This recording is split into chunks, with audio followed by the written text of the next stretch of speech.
Praise lord pastor గారు. చాలా సంతోషం. మన ప్రార్థన బలిపీఠం ఛానల్కి వచ్చారు. మాకు చాలా ఆనందంగా ఉంది. మరి మీ ఇంట్లో స్టార్ట్ చేసే ముందు దేవుని సహాయం కొరకు చిన్న ప్రార్థన చేసుకుని మనం ఆరంభించుకుందాం. పాస్టర్ గారు, మీరే చిన్న ప్రార్థన స్టార్ట్ చేయండి. తండ్రి, దేవ, ప్రభు, యేసు, రక్షక, మమ్మల్ని దీవించి ఆశీర్వదించండి. సమస్తం దీవించండి, సర్వము దీవించండి. నిర్మయం పొందమని యేసు నామములో అడుగుతున్నాం తండ్రి. ఆమేన్. పాస్టర్ గారు, చాలా సంతోషం అండి. మీరు మంచి ఆనందంగా సంతోషంగా మీరు మంచి ఆరోగ్యంగా దేవుడు ఇచ్చాడు. మీ యాత్ర దినాలన్నీ కూడా చాలా సంతోషంగా ఉన్నాయని మేము ఆశిస్తున్నాము. ఇంకా రాబోయే దినాలు కూడా మీకు మంచి ఇంకా ఆరోగ్యం దేవుడు ఇవ్వాలని కూడా మేము మనస్ఫూర్తిగా దేవుణ్ణి కోరుకుంటూ ప్రార్థన చేస్తున్నాం. మరి ఈరోజు కొన్ని ముఖ్యమైనటువంటి అంశాల గురించి మనం మాట్లాడుకుందాం. అసలు మీరు మీ ఊరు, మీ పేరు, మీ తల్లిదండ్రుల పేరు, అసలు మీరు మీ తాలూకా వృత్తాంతం, మీ ఉద్యోగం, మీ చదువు అసలు ఏంటి, ఇలాగ మనం కొన్ని విషయాలు మాట్లాడుకుందాం. పాస్టర్ గారు, మీ తాలూకు బయట కొంచెం చెప్పండి. ఎలాగ ప్రభువుని నమ్ముకున్నారు, ఎక్కడ పుట్టారు, మీ తల్లిదండ్రుల పేర్లు ఏంటి, ఆ రకంగా ఒక దగ్గర నుంచి మీ బాల్యం నుంచి కొద్ది నిమిషాల్లో చెప్పండి. మిగిలిన విషయాలు మాట్లాడు. మా ఊరు సంతరి గెట్టుకోడుగా, అలా విజయనగరం జిల్లానా? విజయనగరం జిల్లా డెంకాడ మండలం. మరి పూర్వం మా తల్లిదండ్రుల పేరు, మా తల్లి నారాయణమ్మ, మా తండ్రి రాములు. మరి మా తండ్రికి 3 పిల్లలమే, 2 చనిపోయారు. నేను అక్కడనే ఉన్నాను. నా పెళ్ళికి ముందు తల్లి మరణించింది. తర్వాత రెండో వివాహం జరిగింది. ఆవిడ కొన్ని రోజుల నుండి ఆవిడ వెళ్ళిపోయింది. తర్వాత 3వ వివాహం మా నాన్నగారికి జరిగింది. మరి ఆవిడకి కూడా ఒక 7 మంది పిల్లలు కలిగారు. ఉన్న ఒక అమ్మాయి ఉంది, 6 చనిపోయారు. ఆ తర్వాత నేను ఆ తల్లి దగ్గర ఉండలేకపోయాను, మారతల్లి. అది అంటే మీరు మొదటి తల్లి పుట్టాడు. తల్లి దగ్గర ఉండలేక ఓ 10 సంవత్సరములు రైతన్నం చేసుకొని బ్రతికాను. తర్వాత 1967, 68లో నాకు ఒక కుష్టి వ్యాధి అనేది కనిపించింది.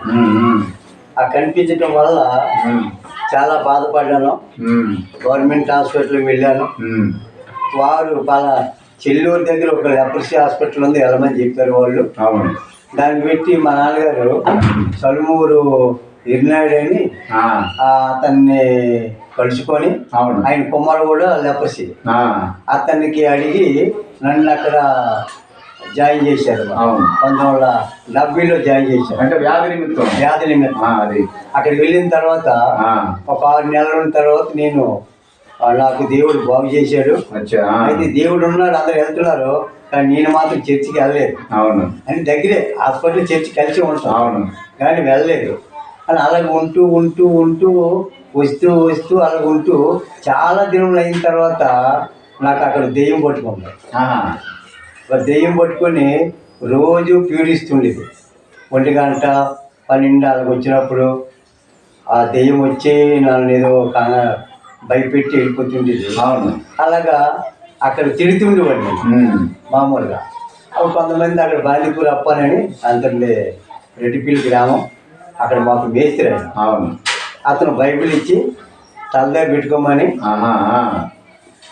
ఆ రాత్రి బైబిల్ చదివాను. ఏ వరకు తెలియదు, బైబిల్ చదువుకుని తల దగ్గర పెట్టుకున్నాను.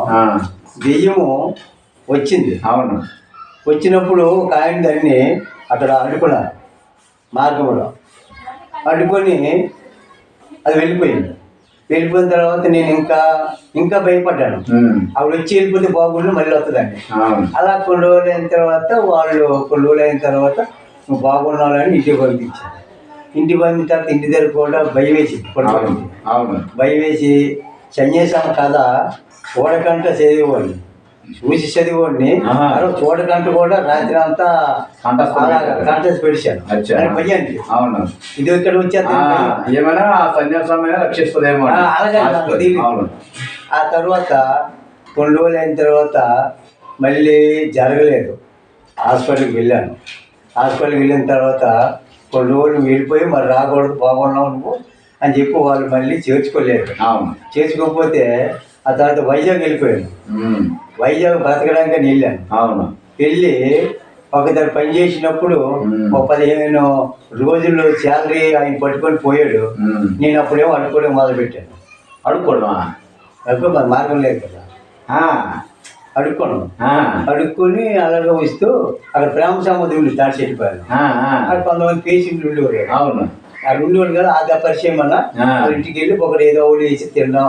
లేకపోతే బాల్య దినాలని జరిగిపోయినాయి. అయితే అలా ఉంటూ ఉంటూ తర్వాత కొన్ని రోజులు అయిన తర్వాత మళ్ళీ హాస్పిటల్కి వెళ్ళాను. వెళ్ళి మందులు ఇస్తాం మీరు వెళ్ళిపోమని చెప్పారు. కానీ ఈ లోపల మళ్ళీ సాలూరు వెళ్ళారు.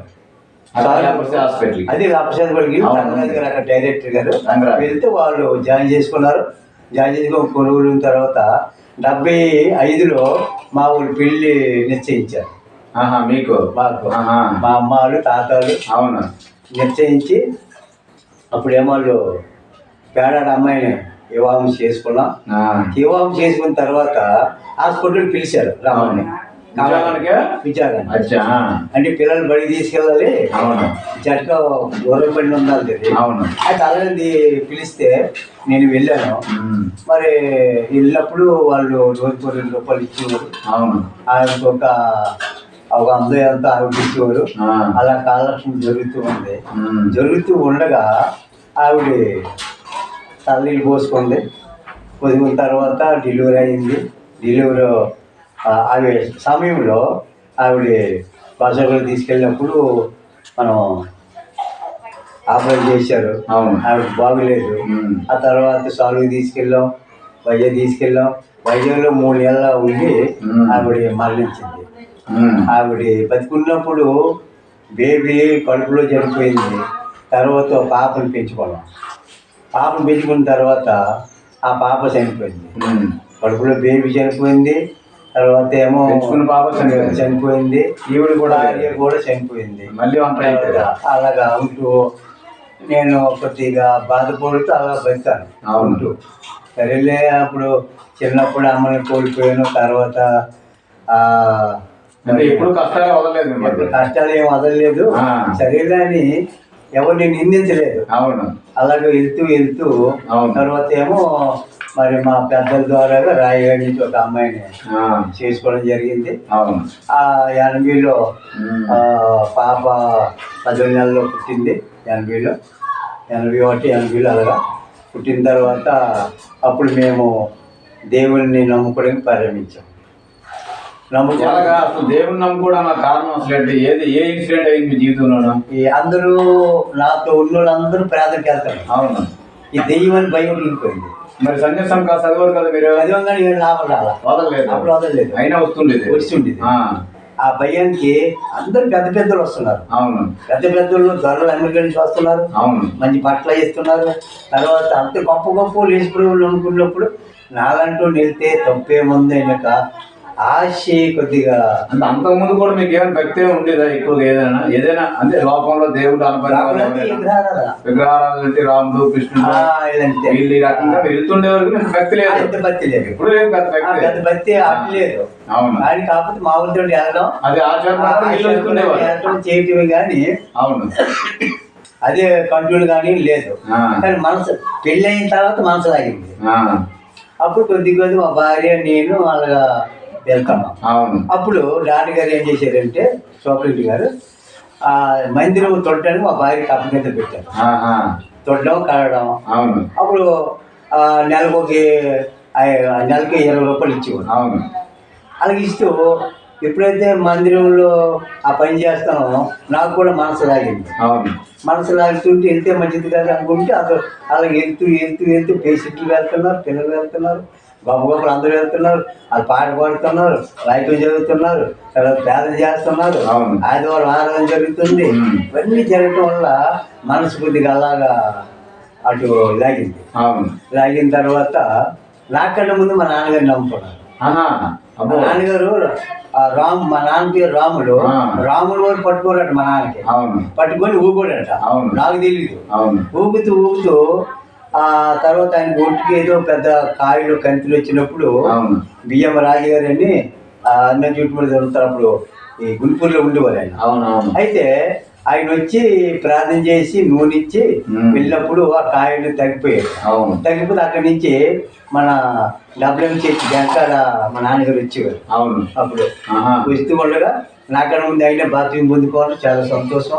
నేను 1980 డిసెంబర్ 27లో బాప్తిజం తీసుకున్నాను. 75లో మ్యారేజ్ అయింది, ఫస్ట్ మ్యారేజ్. 85లో 85లోనా 75లో ఫస్ట్ మ్యారేజ్ అయింది. అది 77 మా ఆమె చనిపోయింది. అదే సంవత్సరం మళ్ళీ రెండో వివాహం చేసుకోండి. బాప్తిజం ఎప్పుడు? 80 డిసెంబర్ 1980లో. అప్పుడు ఆర్ జనగారు అని ఒక ఆయన ఉండేవారు కంటిన్యూ బాప్టిస్ట్ చర్చిలో. అప్పుడు హాస్పిటల్ ద్వారా ఆ డాక్టర్ గారిని అడిగి, అప్పుడు సాధారణంగా బాప్టిస్ట్ రావుకి ఇచ్చేవారు కాదు. ఎందుకు ఏటి ఎవరు డబ్బులు అని అడిగేవారు. అయితే బాప్టిస్ట్ తీసుకుంటామని రాత్రి 3వ గంటకి వెళ్ళిపోవడం అన్నమాట. చెల్లూరు నుంచి మా భార్య నేను పిల్లలు పాపను తీసుకొని ఎత్తుకొని వెళ్ళిపోయాం. నడుచుకొని వెళ్ళిపోయాం. వాళ్ళు ఎంటర్ అయిపోయాం. ఎంటర్ అయిపోయిన తర్వాత వాళ్ళు బాప్టిస్ట్ ఇచ్చారు. మరి ఆ తర్వాత సరే ఓకే పాస్టర్ గారు, మీరు బాప్తిజం 1980 వరకు వచ్చింది.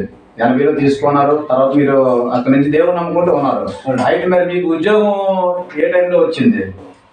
89లో ఇచ్చారు. 89లో ఉద్యోగం వచ్చింది. ఉద్యోగం అక్కడ ఉండిపోయాను.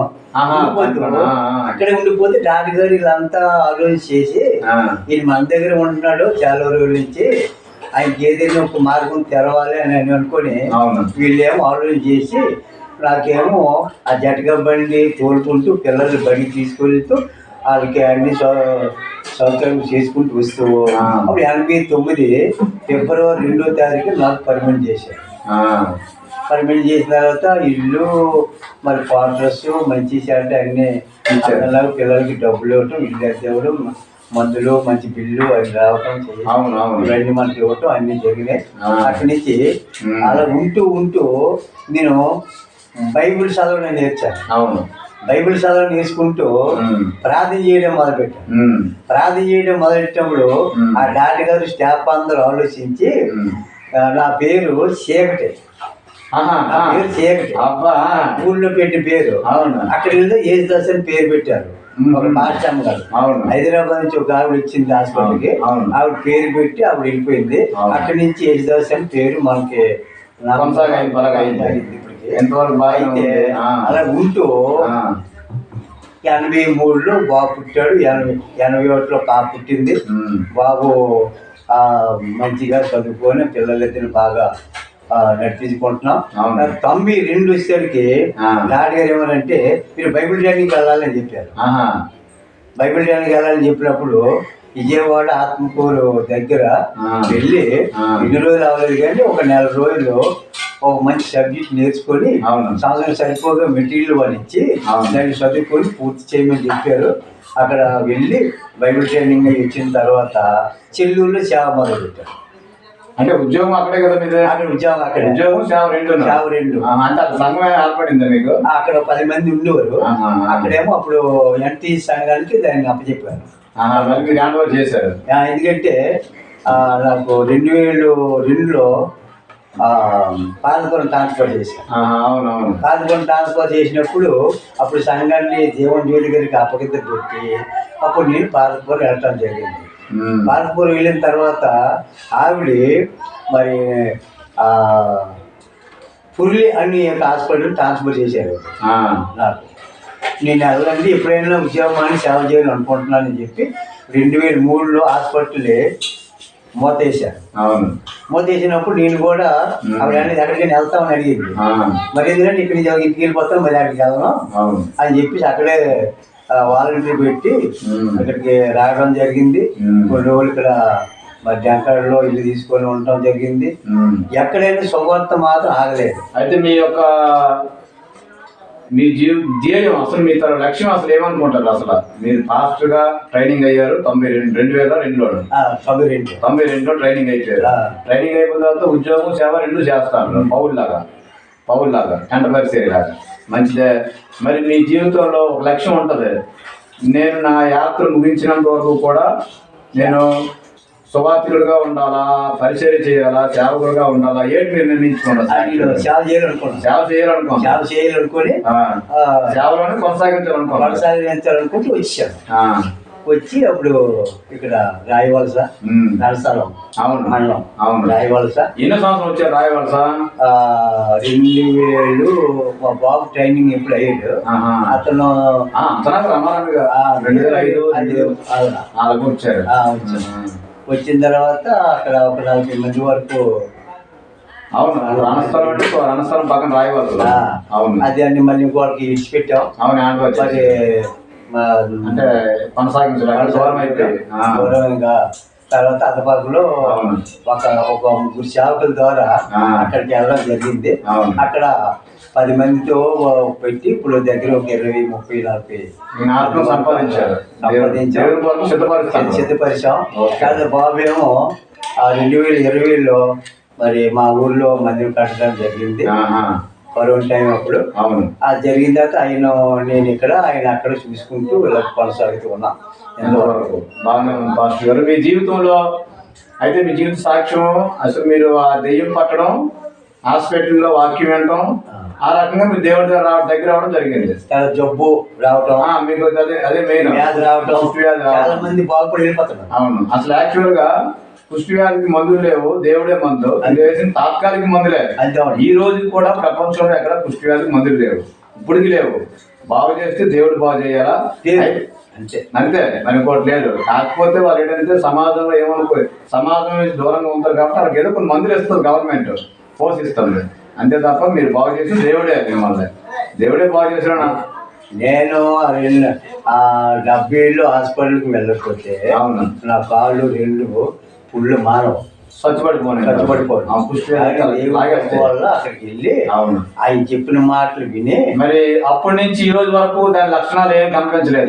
ఆ రోజుతోనే దేవుడు క్లోజ్ చేసి ఆ రోజుతో అయిపోయింది. ఇప్పుడు ఏం లేదు, ఇంకా శాసనం కూడా దేవుడు లేదు. తర్వాత మరి మీ జీవితంలో ఎప్పుడైనా మంచి సంఘటనలు, మీరు సువార్త చెప్పేటప్పుడు ఏమైనా అవాంతరాలు ఎదురైన సంఘటనలు ఎప్పుడైనా ఉన్నాయా? ఉన్నాయి. ఎక్కడ, ఏ ఊర్లోనో, ఎలాగ ఒకసారి చెల్లెళ్ళలో క్రైస్తవుల దగ్గరే ఈరోజు వచ్చింది. అంటే క్రైస్తవుల దగ్గర అంటే బాధలు తేడాలు వస్తాయి కాబట్టి నాతో ఉన్నోళ్ళే నన్ను వ్యతిరేకించారు. అవును, అలా కాకుండా అన్యుల దగ్గరికి దేవుని సువార్తకి వెళ్ళేటప్పుడు కానీ మీకేమైనా అలాంటి ఇన్సిడెంట్లు ఏమైనా జరిగాయా? నా ఇప్పుడు కొంచెం అది జరగలేదు, ఎక్కడ కూడా వ్యతిరేకం రాలేదు. మీరు చెప్పేటప్పుడు విన్నారు. ఆ చెల్లెలు ఒకటే అవును క్రైస్తవులే కానీ ఎవరు కూడా ఇక్కడే కాదు, ఎక్కడ సాక్ష్యం చెప్పినా, ఎక్కడ వాక్యం చెప్పినా, ఎక్కడ ఇచ్చేసి ఇంతవరకు మీరు మా ఊరు రావద్దు, ఈ వాక్యం చెప్పవద్దు అని సంఘటన ఎక్కడ ఎక్కువగా జరుగుతాయి. పత్రికలు పట్టుకుంటే ముసలోళ్ళైనా చూడట్లేదు, ఆడవాళ్ళైనా చూడటం లేదు, నానా మాటలు అంటారు, కొట్టేస్తాను కూడా. అలాంటి ఇన్సిడెంట్ ఏమని ఇంతవరకు జరగలేదు. ఇంతవరకు జరగలేదు. ఎంత కృప అంటే అదే, అది అందరికీ రాదు కదా. ఎందుకంటే చాలా మంది శ్రమల నుంచి సువార్త సేవ చేస్తాను. కోడి పిల్లలు రావని వెళ్ళాను. అవును రాజులు ఉన్నారు, రాజుల దగ్గర కూర్చొని మాట్లాడాను. వాళ్ళు కూర్చోబెట్టి మాట్లాడితే వాళ్ళు సంతోషంగా పత్రికలు తీసుకొని చాలా మంచిది పోగలన్నారు. అయితే విజయనగరంలో సువార్తకి వెళ్ళినప్పుడు బ్రాహ్మణ ఇంటికి పిలిపించి పత్రిక తీసుకొని మాకు మీరు ప్రార్థన చేయండి అని చెప్పారు. ఇటువంటి జరిగే కానీ ఎవరు కూడా అంటే దేవుని కృప, మీరు ఎక్కడికి వెళ్ళినా దేవుని కృప ఇంతవరకు ఉంది. వద్దని మాత్రం ఎక్కడ ఇంతవరకు పాస్టర్ గారు, మీరు ఎక్కడికైనా వెళ్ళేటప్పుడు, ఎవరికైనా బాగులేనప్పుడు, ప్రార్థన చేసేటప్పుడు ఏదైనా బాగుపడడం, వాళ్ళు మళ్ళా దేవుని సన్నిధికి రావడం, చాలా ఇన్సిడెంట్ చెప్పండి. ముచ్చటి కదా. Jonnada SC colony. జొన్నాడ అంటే డెంకాడ మండలం. జొన్నాడ నాకు మొట్టమొదటి సేవలో జరిగిన సంగతి. అవును, జొన్నాడ జీవన్ జ్యోతి గారు వెళ్ళమన్నారు. అవును, సువార్తకి వెళ్ళినప్పుడు అక్కడ ఎద్దు రావులమ్మ ఎస్సీ కాలనీ ఎస్సీ వాళ్ళే, ఆవిడికి రక్తస్రావం రోగము 14 సంవత్సరాలు, నడుము పోయింది 12 సంవత్సరాలు, 12, 14 అని కలిపి. తర్వాత ఏం దెయ్యం పట్టింది 12 సంవత్సరాలు. భర్త చనిపోయారు. 2 పిల్లలు ఆ అత్తరింటికి వెళ్ళాక వెళ్ళిపోయారు. 3 కలిపి ఒక ఆవిడలో ఉన్నాయి. దెయ్యము, రక్తస్రావము, మూడు ప్రమాదమే. అక్కడ ఒక ఆవిడ అంకెములు ఒక ఆవిడ ఉన్నది. అవును. ఆవిడ ఎపిసారు, పక్క ఎపిసారు. అవును. ఆవిడ ఇంటికి మేము వెళ్ళాం రమ్మందని. ఎవరు రావటం లేదండి, మీరైనా రండి అని చెప్పారు. వెళ్ళి ప్రార్థన చేసినప్పుడు ఈ అమ్మాయి కలిసినప్పుడు ఆవిడ సాక్ష్యం అంతా నాకు చెప్పింది. అయ్యా నా పరిస్థితి తెలియదు, ఒక పరిస్థితి నేను ప్రార్థన చేశాను. ప్రార్థన చేసినప్పుడు తర్వాత మరి ఇంకోసారి మళ్ళీ వెళ్ళినప్పుడు అప్పుడు నా భార్య నేను పాప వెళ్ళాం. తర్వాత 10 మంది ఆడలు తీసి అందులో జీవనజ్యోతి భార్య కూడా అందులో ఉన్నారు. వెళ్ళి ప్రార్థన చేసినప్పుడు అవి డ్యాన్స్ వేసింది, చాలా మంది నాకు కలబడ్డది, కానీ మమ్మల్ని మాత్రం ఏంటలేదు. దేవుడు అవును. ఇప్పుడు ఎక్కడే నాకు వ్యతిరేకత లేదు, ఎక్కడ లేదు కూడా. అయితే ఆవిడ్ని ప్రభుదేవుడు నడిపించాం. మరి మా తమ్ముడు రామారావుకి అప్పారావు కూడా తెలుసు ఆవిడని. అవును. ఆవిడ ప్రభులోకి వచ్చింది. ఆవిడ కూడా ఎపిసాన్ చేసిన ఆవిడ కూడా ప్రభులోకి వచ్చింది. సువార్తమ్మ అని పేరు మార్చబడింది. ఒక సువార్త చేస్తూ ఉంటుంది. అవును. అలాగా మరి బడుగుడి పేట ఉన్నది బాబులు. వాళ్ళ అమ్మాయికి పెళ్ళి. అంటే ఈ వీడికి బాగుపడిందా? బాగుపడింది. మామూలుగా నార్మల్గా అయిపోయింది, అంతా బాగుంది. ఒక 10 సంవత్సరాలు మరి మన ఎంటీ చర్చికి వచ్చింది అక్కడ జీవనజ్యోతి గారు వాటర్స్. అవును. ఆ తర్వాత ఆవిడ మరణించింది. తర్వాత ఏమో మరి బొడుగులపేట బాబులు చనిపోతాడు ఇంకా. అవును. వాళ్ళ అమ్మాయికి పెళ్ళి. వాళ్ళు వచ్చి నన్ను అడిగారు, మీరు మా తండ్రి కోసం ప్రార్థన చేసి ఒక 2 నీళ్ళు 3 నీళ్ళు బతికితే నాకు మంచిదాన్ని. నేనేం దేవుని కాదు కానీ ప్రార్థన చేశాను. అవును. అమ్మాయికి పెళ్ళి అయిపోరు అది బతికాడు. గొప్ప వాస్తవం. అవును. పాపులైనా మంచి రాజు అని పేరు మన ఇంటికి వస్తుంది. రాలేదు. ఆ ప్రాంతం మీరు దర్శించడానికి చాలాసార్లు వెళ్ళాము. వెళ్తే ఏదో అలాగా తండ్రి చనిపోయాడు, అమ్మాయి పెళ్లి అయిపోయిన తర్వాత దాన్ని అక్కడికి కట్ చేశారు. మరి వాళ్ళు ఎన్నిసార్లు వెళ్ళినా దేవుని చిన్నపురంలో సంఘం పెట్టాం. చిన్నపురం సంఘం పెట్టాం. తర్వాత చెల్లూరు, అలాగే మరి హాస్పిటల్ దగ్గర, తర్వాత అరుణ జూటిమిల్లి సువార్త, అన్ని గ్రామాలు సువార్త. మీరు ఇంచుమించుగా ఈ మండలమేనా ఇంకే మండలం వెళ్ళారా? వైజాగ్ డిస్టిక్ కూడా. వైజాగ్ లో కొన్ని మండలాలు వెళ్ళారు. అలా వెళ్ళాను. కొన్ని చర్చికి సాక్ష్యం చెప్పడానికి కూడా వెళ్ళాను, పిలిచారు. తర్వాత పాతపురం, మరి పాతపురంలో ఆర్సిఎం లోదరం చర్చ్ మాకు సంబంధించిందే. అక్కడ వాక్యం చెప్పాను. వాక్యం చెప్పి ఎక్కడైనా నేను చాలూరు అంత సేవ ప్రారంభించాను. ఎక్కడుంటే అక్కడ సేవ ప్రారంభించాను, సువార్త ప్రారంభించాను. అంటే మీరు ఎక్కడ ఉద్యోగానికి వెళ్తే అక్కడ స్టార్ట్ చేశాం. అబ్బా, అంటే మీరు మనసు ఊరుకుండేది కాదు, వాక్యం చెప్పాలి పెట్టాలి ఎక్కడో. అలాగే మీ జీవితంలో ఇంచుమించుగా ఒక 20 ఆత్మలు 30 ఆత్మలైన దేవుని నడిపించారా? మీరు ఈ కుమారుడు ఒక ఆవిడికి నడుము చిన్నప్పుడు ఎప్పుడు ఎముకిరిగిపోయింది. మన శ్రీరామ ముందు ఆడేదానికి వచ్చినప్పుడు నువ్వు చనిపోతే మన నా దగ్గర మందులు లేవు, కాబట్టి వైజాగ్ వెళ్ళన్నారంట. వాళ్ళు తీసుకొచ్చి వాక్యం కూడా ఉంటది అనమాట. సాలూరులో వచ్చిన నన్ను పిలిచారు, తీసుకెళ్ళాను. నేనేం చెప్పలేదు ఆవిడకి. నూనె రాశాను, కింద పడుకోబెట్టాను, నీ కిందే పడుకో అన్నాను. నూనె రాశాను, ప్రార్థన చేశాను, వచ్చాను. తెల్లవారు వెళ్ళేసరికి ఆవిడ కూర్చొని. అప్పుడు వాళ్ళంతా నేను చెప్పలేదు, ఆ ఇంటి వాళ్ళందరూ బొమ్మలు అన్ని తీసి పడేసి కొండలు సాధన తీరు. అవును. వాళ్ళే వాళ్ళు ఇల్లు శుభ్రం చేసుకొని వాళ్ళు ఇప్పుడు అక్కడ 70 మంది విశ్వాసం. అవును. వాళ్ళు దేవుని దగ్గర వచ్చారు. అయితే దేవుని రాజ్యం కొరకు కొన్ని ఆత్మలు మీరు సంపాదించారు. అయితే జైపూర్ నుంచి ఒక ఆవిడ సాకరావిడ క్యాన్సర్ వచ్చింది, బ్రెయిన్ క్యాన్సర్. ఆవిడకి ముక్కులు చెవులు అన్ని పురుగులు రాస్తాయి. అవును. ఒక ఆదివారం నన్ను తీసుకొని వెళ్ళారు మరిపల్లి అని. అవును. ప్రార్థన చేశారు, ఆవిడ బాగుపడింది. అవును. జైపూర్ వెళ్ళింది. బాప్తిని తీసుకునే టైంకి అలా ఆయన వద్దన్నాడట. అవును. ఆయన మరణించాడు, ఈవిడ మాత్రం క్షేమంగా ఉంది. అవును. వద్దన్నానికి. అవును. కొన్ని దేవుని యొక్క కృప. అయితే ఎప్పుడైనా వచ్చారు ఆవిడ రాలేదు మరి? అయితే ఇప్పుడు అవును, మీ జీవితంలో ఇంచుమించు దేవుడు మీ ద్వారా అయినా కార్యాలు చేశాడు. ఎక్కడ కూడా ఇది అవ్వలేదు. మా సొంత ఊర్లు కూడా ఎవరి దేవుడు బాగోలేదు అంటే వాళ్ళు పిలుపుకొని వెళ్తాను, పిలిచి కొన్ని వెళ్ళాను. ఒక ఆయన చనిపోయిందే ఆ రోజు ప్రార్థన చేసి ప్రకాష్ పాస్టర్ వస్తారని చెప్పి నేను ప్రకాష్ అయితే చచ్చిపోతే ప్రార్థన చేస్తే ఆయన బాగా ఇప్పుడు బాగా ఉన్నాడు. ఆయన ఇప్పుడు గౌరవిస్తాడు. డాడీ మీరు చాలా మంచి పని చేసావు. మా ఊళ్ళో చాలా మంది ప్రార్థన చేస్తాను, పిలిచినా పిలవకపోయినా బాగలేదు అంటే వెళ్తాను, ప్రార్థన చేస్తాను. నూనె ద్వారా స్వస్థ దేవుడు చేస్తాను. నూనె రాయకుండా ప్రార్థన చేయను. నా దేవుడు వాక్యం కూడా పట్టుకొని వెళ్తాను కదా, పట్టుకొని వెళ్తాను, నూనె వేస్తాను, రాస్తాను, ప్రార్థన చేస్తాను. ఇంతవరకు ఎక్కడ అనేది బిట్టు పట్టలేదు.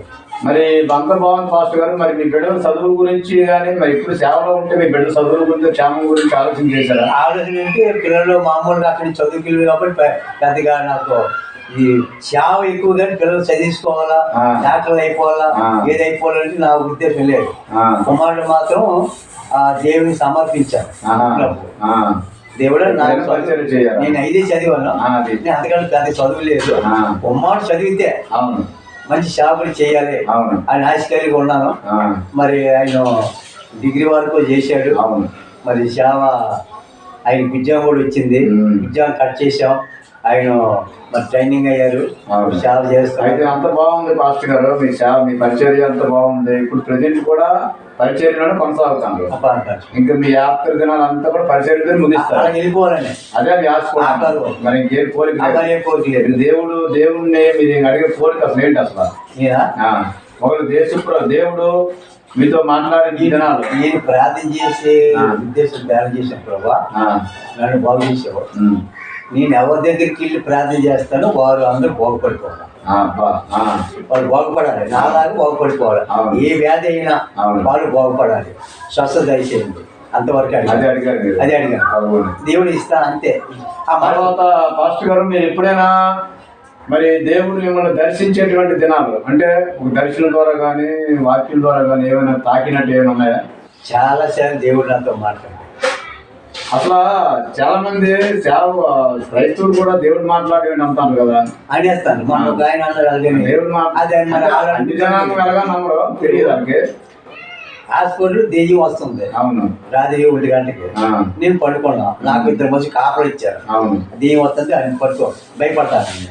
ఆ దెయ్యాన్ని ఆఫ్ చేసేటంటే ఆయన ఒక వ్యక్తే కదా. అవును. దాన్ని ఆపాలనుకుంటే అప్పుడు కాదు. అవును.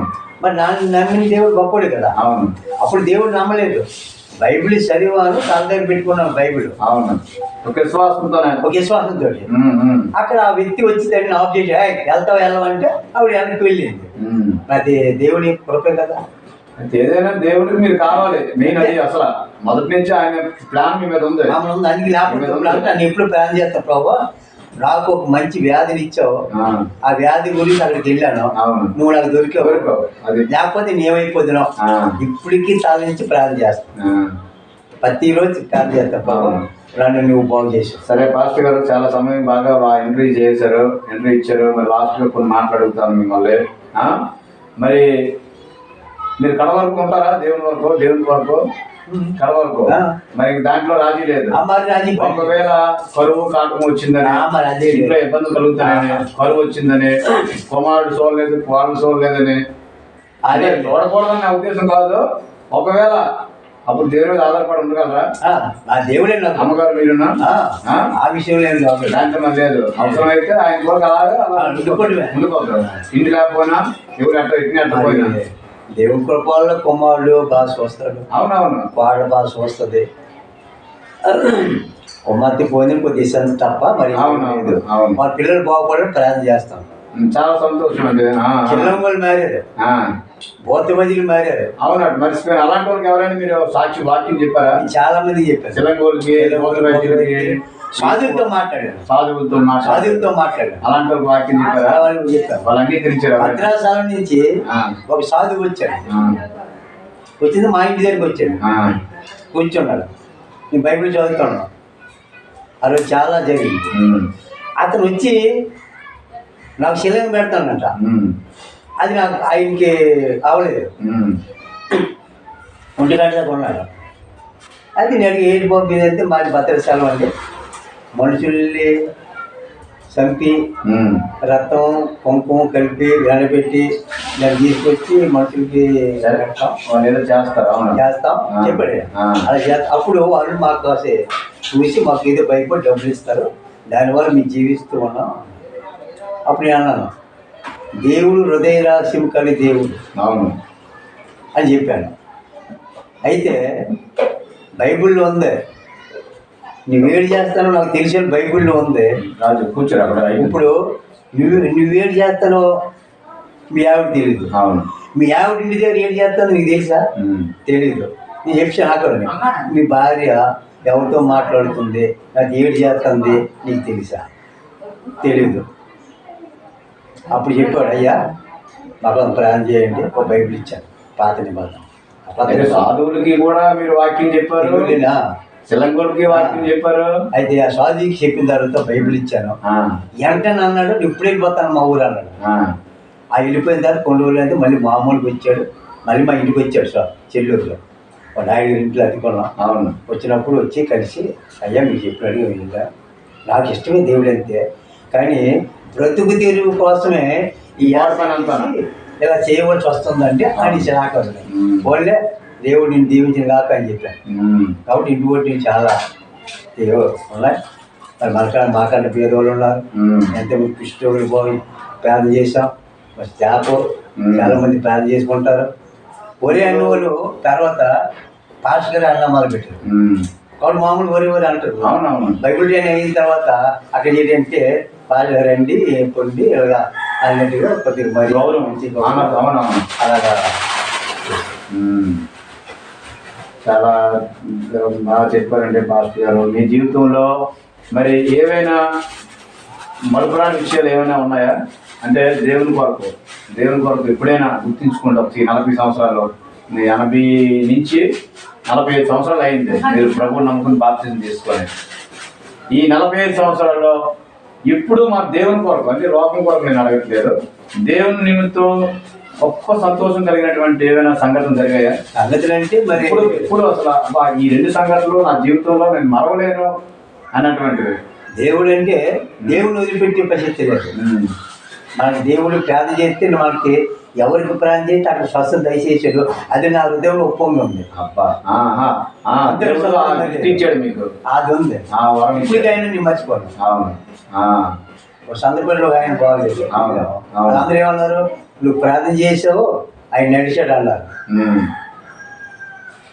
తర్వాత ఏదో జరిగింది, రమ్మది రాలేదు. అలాగా చెప్తాను, 10 సార్లు వాళ్ళ ఇంటికి వెళ్తాను, ఒకసారి కాదు. మీరు ఏమైనా సొంతంగా పాటలు కదా రాయడం ఏమైనా చేశారు? ఒక పాట అంటే 2-3 రాశాను సొంతంగా. మీ దేవుడు ఇచ్చిన తలంపులు బట్టి అంతే రాశారా? ఒక పాట మాత్రం నాకు జ్ఞాపకం ఉంది, మిగతా మా జ్ఞాపకం లేదు, రాయలేదు. కూడా ఏమైనా 2 చరణాలు ఏమైనా గుర్తున్నాయి, ఏమైనా ఇవ్వాలరా? మళ్ళీ సరే ఇప్పుడు ఓకే సరే గుర్తు చేసుకోండి. పాట పాడుతాను. అదే ఒకటి ఉందా? ఒకటే ఉంది ఇప్పుడు ప్రస్తుతానికి అక్కడ ఉంది. ఇప్పుడు మీ మనసులో ఇప్పుడు లేదు. అది ఓకే. బుక్స్ చూడాలి, మీరు రాసింది. తర్వాత మీరు ఇంకా దేవుని కొరకు ఇంకే అసలు మీ బిడ్డలతో, అంటే ఇప్పుడు యాక్చువల్గా దావీదు ఒక కోరుకున్నాడు దేవుడి దగ్గర, ఇప్పుడు నా కుటుంబం ఇప్పుడు మీ సన్నిధిలో ఉండాలని కోరుకున్నాను, మరి ఏం కోరుకోలేదు. అలాంటి కోరిక దేవుని దగ్గర మీరేం కోరుకున్నారు మీ కుటుంబం గురించి? ఇప్పుడు అంటే వాళ్ళ బిడ్డలు ఇప్పుడు కూడా అలా ఉండాలని దావీదు కోరుకున్నాను. కుమారుడికి ఒక 2 పిల్లలు. అవును. వాళ్ళు మంచి సేవకులు కావాలి. కుమారుడు వృద్ధాప్యం వరకు మంచి సేవ చేయాలి. భార్య నేను క్షేమంగా ఉండాలి. వాళ్ళు హ్యాపీగా ఉండాలి. మా గ్రామం అంతా బాగోవాలి. అందరూ మారు మనిషి పొందాలి, లక్ష్యం పడాలి. ఇది నా ప్రార్థన. ఇప్పుడు ప్రస్తుతానికి చేస్తున్నారు గ్రామం కొరకు యాతన పడతాం. అందరూ క్షేమంగా ఉండాలి. అవును. వాళ్ళందరికీ మారు మనసు రావాలని, దేవుని రాజ్యం చూడాలని వాళ్ళందరినీ. ఓకే, చాలా మంచిదండి పాస్టర్ గారు. మీ ఆలోచన బాగుంది, మీ తాలూకా తలంపులు బాగున్నాయి. మీ తలంపులతో పాటు దేవుడు మీకు ఇచ్చినటువంటి మరి మీ జీవితంలో బలం అప్పుడు ఏ బలం ఉందో ఇప్పుడు కూడా వృద్ధాప్యం కూడా సంతాగిపోతాను మీరు ఎక్కడ కూడా ఆగలేదు. నేను చూస్తున్నాను సేవకులు నన్ను బాగులేని దగ్గర తీసుకుని వెళ్ళారు. వాళ్ళు భయపడి నన్ను తీసుకెళ్ళిపోయారు. నేనే ప్రాణం చేసేవాడిని, నాకు ఇచ్చేవారు. విశ్వాసం లేదు, విశ్వాసానికి భయం. ఇటువంటిది అయినాక నేను భయపడలేదు. దేవుడు నాకు ఇచ్చిన వారు ఏంటంటే ఎటువంటి వ్యాధి అయినా బాధ అయినా అటు దెయ్యం కానీ ఏదైతే అవనో అటు పడితే ఆయన భయం లేదు. ప్రార్థన చేయటమే ఆలోచన. ఓకే పాస్టర్ గారు, చాలా వందనాలండి. చాలా మీకు చాలా చాలా వందనాలు. ప్రైజ్ రాడు. మీకు చక్కటి ఎంట్రీ ఇచ్చారు మాకు ఈ రోజుకి. మళ్ళా దేవుని చేత ఇంకొకసారి కూడా మా ఛానల్కి వస్తే దేవుని మాటలు ఈ ప్రపంచానికి అందించాలా. ఎందుకంటే మీ అనుభవం అంటే మీ అనుభవం చాలని మీకు టైం లేదు. ఇప్పుడు మీ అనుభవం అంతా కూడా ఇంకో చాలా ఉంది. మీ అనుభవంలో జరిగే విషయాలు ఇంకొకసారి మాకు అవకాశం ఇవ్వండి. అవకాశం ఇస్తే మా ఛానల్ దగ్గరకు వస్తే మీకు మళ్ళీ మేము మిమ్మల్ని ఎప్పుడు కూడా ఆహ్వానిస్తున్నాం. దేవుని పేరట వందనాలు పాస్టర్ గారు.